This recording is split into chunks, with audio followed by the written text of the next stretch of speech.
오늘의 말씀은 예레미야서 16장의 말씀입니다. 최근에 남극 기지와 관련된 다큐멘터리를 시청하게 되었습니다. 기후변화와 지구온난화 현상을 가장 가까이에서 느낄 수 있는 곳이 바로 현 남극의 상황이라고 합니다.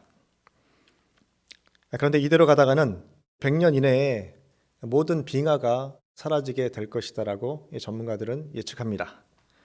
이로 인해서 빙하를 기반으로 살아가는 황제 펭귄이 멸종될 수밖에 없을 것이다 라고 이야기하는 것이죠. 학자들이 이렇게 얘기합니다. 펭귄이 멸종당하는 상황 속에서 과연 인간이 생존할 수 있을 것인가? 아마 불가능하지 않을까라고 이야기합니다. 이런 자연 다큐멘터리 프로그램을 시청하면서 우리의 자녀 세대가 걱정이 되고 다음 세대가 걱정이 되고 과연 우리 후손들이 결혼을 하고 자녀를 출산하는 것이 어떤 의미가 있을까라는 물음이 들었습니다. 앞으로 도래할 고통과 환난의 시대를 그들은 과연 어떻게 이겨낼 것인가? 이런 많은 걱정과 우려가 되었습니다. 그런데 오늘 본문의 말씀에서 유다와 예루살렘의 멸망 때 주어지는 하나님의 말씀에서 이와 동일한 내용들이 기록되고 있습니다. 결혼하지 말고, 자녀를 낳지 말고, 초상집에 가지 말고, 잔치집에 가지 말라라고 말씀하고 있습니다. 여호와의 말씀이 예레미야에게 임합니다. 예레미야가 백성들에게 전해야 할 메시지가 세 가지 금지 명령으로 주어지고 있습니다.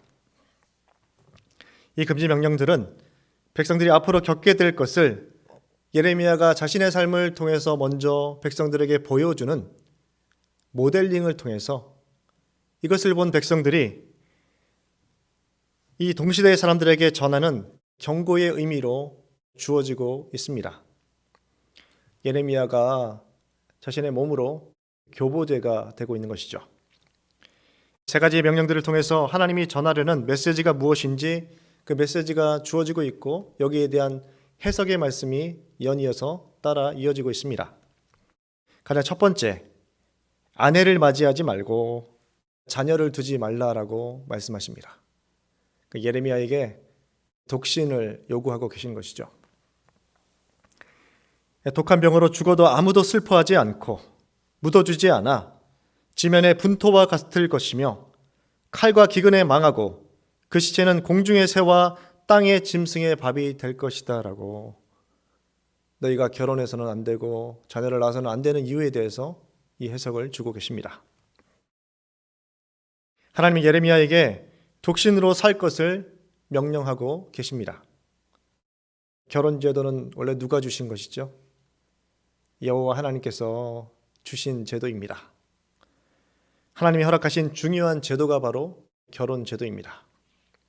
성경에서 독신 생활은 매우 예외적인 경우에만 적용되었습니다.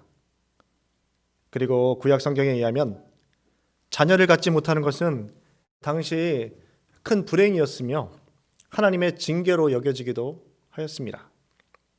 여호와 하나님은 선지자를 통해서 상징적인 의미를 백성들에게 주고 계시는 것이죠. 물론 여호와 하나님께서는 호세아 선지자에게는 고멜과 결혼함을 통해서 자녀를 낳는 명령을 주시기도 하셨습니다. 때에 따라 다른 요구들을 하고 계신 것이죠. 독신으로 자녀가 없는 삶은 이는 미래의 유다의 완전한 멸망을 상징하는 것입니다. 두 번째로 초상집에 들어가지 말고 그것에서 통곡하지 말라라고 말씀하십니다. 왜냐하면 모든 사람이 죽고 매장될 곳이 없고 이제는 더 이상 통곡할 사람이 없기 때문이다라고 해석하고 계시죠. 이 장례는 이스라엘뿐 아니라 모든 문화권에서 대단히 중요하게 여기는 의식입니다. 초상집에 가지 않으면 그것은 이웃에 대한 무관심으로 해석될 수밖에 없는 일이죠.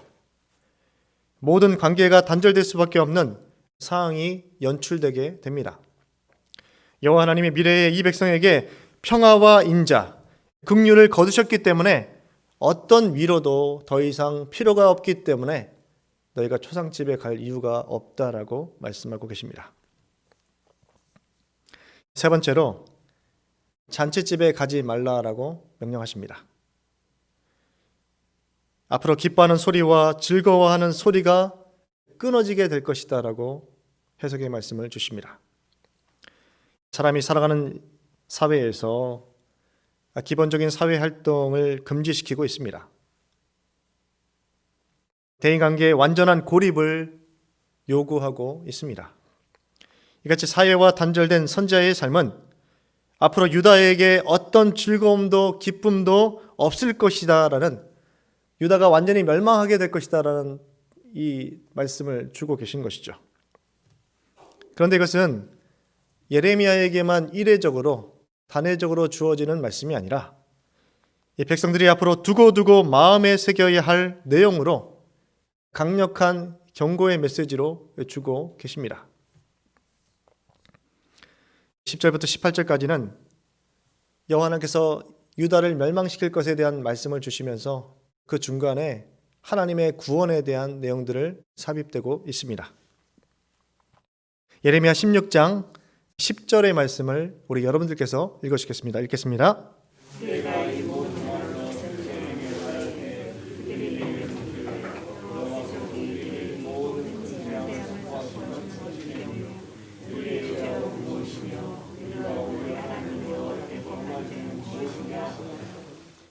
그들이 내게 묻기를 여호와께서 우리에게 이 모든 큰 재앙을 선포하심은 어찌 됨이며 우리의 죄악은 무엇이며 우리가 우리 하나님 여호와께 범한 죄는 무엇이냐. 이 백성들이 예레미야를 찾아와서 이러한 질문을 하게 될 것이다라고, 여기에 대한 대답을 하나님께서 주고 계십니다. 하나님의 대답은 다음과 같습니다. 너희 조상들이 나를 버리고 다른 신들을 따라서 그들을 섬기며 그들에게 절하고 나를 버려 내 율법을 지키지 아니하였다. 그런데 너희가 너희 조상들보다 더욱 큰 악을 행하였다. 각기 악한 마음에 완악함을 따라 행하고 나에게 순종하지 않았다라고 이런 메시지를 주고 계십니다. 택함받은 선민의 조상들과 그들의 후손들이 전적으로 하나님 앞에 하나님을 배역하고 하나님을 배반하였다라고 말씀하고 있습니다. 그리고 현재 이제 앞으로 곧 너희에게 가까운 미래에 주어질 심판은 너희 조상들 때문에 받는 연좌제의 심판이 아니다라고 말씀하고 있습니다. 바로 조상들보다 더 악한 너희의 죄악 때문이다라고 밝히고 계십니다. 나를 저버림을 통해서 내가 너희를 생명부지의 땅으로 내쫓을 것이다 라고 심판의 메시지를 주고 계십니다. 그런데 여호와 하나님께서는 심판의 메시지만을 주시는 것이 아니라 14절과 15절에 의하면 선민의 회복에 대한, 약속의 땅으로 다시 돌아오게 될 것에 대한 말씀을 주고 계십니다. 북방의 민족인 바벨론에 의해서 나라를 빼앗기고 포로로 잡혀가게 되지만 다시 너희가 본토로 귀환하게 될 것이다. 이런 미래에 있을 예언의 말씀을 주고 계십니다. 그런데 심판 이후에 구원의 말씀을 주셨지 않습니까? 또다시 심판의 확실성의 말씀을 또 주고 계십니다. 어부와 사냥꾼의 비유를 통해서 다가오는 심판이 얼마나 철저한 것인지를 말씀해 주고 계십니다. 아무도 결코 이 심판에서 벗어날 수 없습니다. 구원은 언제 있는 것이죠? 심판을 당한 이후에 구원이 있을 것이다 라는 것이죠. 어부가 고기를 잡듯이 여기서 살아남은 자들은 사냥꾼, 포수가 기다리고 있습니다. 그들이 사냥꾼을 잡듯이 유다가 완전히 전멸하게 될 것이다 라는 말씀입니다. 우리 예레미야서 16장 17절의 말씀을 우리 같이 읽겠습니다. 이는 내 눈이 그들의 행위를 살펴보므로 그들이 내 얼굴 앞에서 숨기지 못하며 그들의 죄악이 내 목전에서 숨겨지지 못함이라. 어부와 사냥꾼을 충분히 고기와 사냥감을 놓치기도 합니다. 아무리 잘 잡는 어부도, 아무리 탁월한 사냥꾼들도 놓칠 수 있는 것이죠. 그런데 우리 하나님 여호와의 눈은 모든 선민과 악인을 감찰하시기 때문에 여호와의 얼굴 앞에서 숨길 수 있는 존재가 아무도 없다라고 말씀하고 계십니다. 오늘 우리가 짓는 모든 죄악 역시 여호와의 목전에서 결코 숨겨지지 않을 것입니다. 19절과 20절의 말씀은 예레미야의 고백이고 21절은 여호와 하나님의 말씀으로 이제 마치고 있습니다. 먼저 예레미야가 환난 때에 여호와 하나님을 여호와께서는 나의 힘이시며 나의 요새이시며 피난처이십니다라고 고백합니다. 자신은 여호와 하나님을 신뢰함으로 이것은 과거와 현재뿐 아니라 미래에도 하나님을 신뢰하겠습니다라고 고백합니다. 그리고 이제 타락한 백성으로 말미암아 하나님은 열방이 주님께로 돌아올 수 있는 기회를 주실 것이다라고 간접적인 말씀을 주고 있습니다. 예레미야서 16장 21절의 말씀, 우리 마지막 절의 말씀을 우리 같이 한 목소리를 읽겠습니다. 여호와께서 이르시되 보라 이번에 그들에게 내 손과 내 능력을 알려서 그들로 내 이름이 여호와인 줄 알게 하리라. 우리 한 번 더 읽겠습니다. 같이 읽겠습니다. 시작. 여호와께서 이르시되 보라 이번에 그들에게 내 손과 내 능력을 알려서 그들로 내 이름이 여호와인 줄 알게 하리라. 하나님이 선민을 심판하시는 이유에 대해서 그 목적을 설명하고 계십니다. 그들에게 내 손과 내 능력을 알려서 그들로 내 이름이 여호와인 줄 알게 하리라 라고 말씀하고 계십니다. 택하신 선민을 하나님은 사랑하셨습니다. 모든 은혜와 복으로 백성들을 이끌어 오셨습니다. 그럼에도 불구하고 그 백성은 모든 세대에 걸쳐서 여호와 하나님을 배반하였습니다.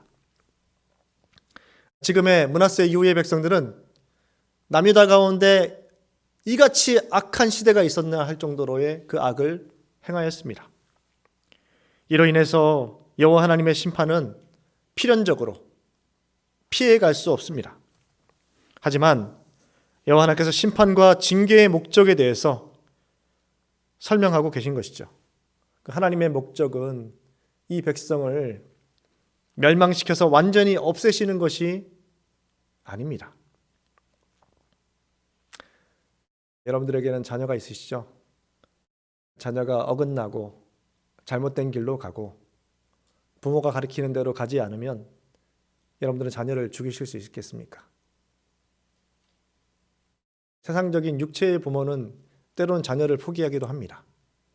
하지만 여호와 하나님은 결코 택한 자녀를 버리거나 포기하지 아니하시고 완전히 그들을 변화시킬 때까지 애를 쓰시는 분이 바로 여호와 하나님이신 것이죠. 이 백성이 다시 여호와께로 돌아오게 하시기 위한 과정이 바로 하나님의 징계임을 밝히고 계십니다. 여호와의 능력을 통해서 여호와가 누구이신지 내가 너희의 영적인 부모임을, 아버지임을 알게 하시겠다라고 말씀하고 있습니다. 이는 하나님이 택하신 선민을 얼마나 사랑하고 계신지, 얼마나 아끼고 계신지 엿볼 수 있는 장면입니다. 사랑하기 때문에 패역한 백성들에게 징계를 통해서 회복의 길을 열어주고 계십니다. 선민을 향한 징계는 오랜 세월이 소요되고 있습니다. 지금까지 애를 썼던 모든 노력들이 물거품처럼 사라져 버리게 됩니다. 또 이를 이루기 위해서 여호와 하나님은 모든 열국의 나라들을 통해서 그들을 동원하셔서 이 일들을 이루고 계십니다. 인류의 역사가 변화되는 것까지 하나님은 감수하고 계십니다. 하나님이 믿음의 자녀들과 깨어진 관계를 회복하시기 위해서, 또 무너진 관계를 다시 회복하시기 위해서 하나님의 간절한 열심과 애정이 담겨 있다라는 것을, 이것이 바로 하나님의 징계임을 말씀해주고 있습니다. 하나님은 이와 같은 열심과 능력으로 오늘 우리를 아끼시고 사랑해주고 계십니다. 이 하나님을 신뢰하시고 온전히 삶을 의탁하셔서 죄된 습관과 행동들을 멀리하시고 하나님의 말씀 앞에 더 가까이 나아가셔서 하나님의 위로와 은혜와 하나님 예비하신 모든 복과 은혜를 누리시는 이 축복된 삶을 살아가시기를 간절히 축원합니다. 이 시간 마음을 모아서 기도하실 때 2020 삼형제 대회 공동 기도문으로 함께 기도하시겠습니다. 전지전능 무소부재하신 성삼위 하나님, 하나, 비정상적인 비대면 시대를 초래한 코로나19 상태가 종식되게 하시고 코람데오 신앙과 예배가 온전히 회복되게 하옵소서. 둘, 나보다 남을 배려하는 신앙일치의 삶을 사는 그리스도인이 되게 하옵소서. 셋, 이 시대의 이상을 따르지 않고 고난당하신 그리스도를 본받아 흰옷 입은 참 성도 되게 하옵소서. 넷, 하나님의 능력으로 가정 일터가 회복되게 하시고 불신자와 소외된 이웃을 인도하는 나침반의 사명을 감당하는 서울교회 되게 하옵소서. 다섯, 자유민주주의 국가로 복음화된 통일조국 이루어 세계 복음화의 모퉁이 돌이 되는 대한민국이 되게 하옵소서. 여섯, 하나님의 목회를 감당할 담임 목회자를 보내주시어 목자 잃은 양들과 이 세대를 이끌어가게 하옵소서. 주 예수 그리스도의 이름으로 기도합니다. 아멘. 연회에서 기도하실 때 오늘은 삼형제대회 공동기도문 두 번째 기도 제목, 나보다 남을 배려하는 신행 일치의 삶을 사는 그리스도인이 되게 하옵소서. 또 교회를 위해서 기도하실 때 앞으로 서울교회 모든 분야에서 온전한 회복이 이루어질 수 있도록, 나라와 민족을 위해서 기도하실 때 복음화된 통일조국 건설을 위해서 정치, 경제, 사회 모든 분야에서 국론이 분열되지 않고 잘 연합하여서 이 국가를 잘 세워갈 수 있도록, 마지막으로 우리 개인과 가정을 위해서 또 환우들을 위해서 이상 공기도 제목을 가지고 함께 기도하시겠습니다.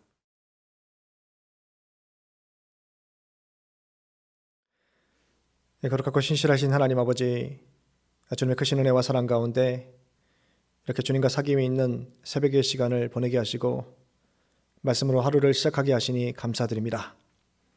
오늘 주신 말씀을 통해서 여호와 하나님께서 징계와 심판을 통한 하나님의 하나님 되심을 드러내시고 백성들과 깨어진 관계를 회복하시기 위해서 노력하시는 하나님의 뜨거운 열심과 뜨거운 사랑을 발견하게 하시니 감사드립니다. 주님, 우리 모두가 주님 안에 거하는 복된 삶을 살아가며 하나님이 허락하신 살아 역사하는 말씀의 능력을 매 순간 경험하며 말씀이 이끄시는 대로 순종하며 따라가는 믿음의 성도들이 될 수 있도록 인도하여 주시옵소서. 전신갑주로 무장하여서 주님 오실 날 얼마 남지 않은 이 시대 가운데 깨어있는 믿음의 성도와 교회가 되게 하셔서 우리에게 주어진 사명을 감당할 수 있는 귀한 역사가 이루어질 수 있도록 인도하여 주시옵소서. 나보다 남을 소중히 여기며 배려하며 그리스도의 사랑을 실천하는 신행일치의 삶을 살아가는 그리스도인이 되게 하여 주옵소서.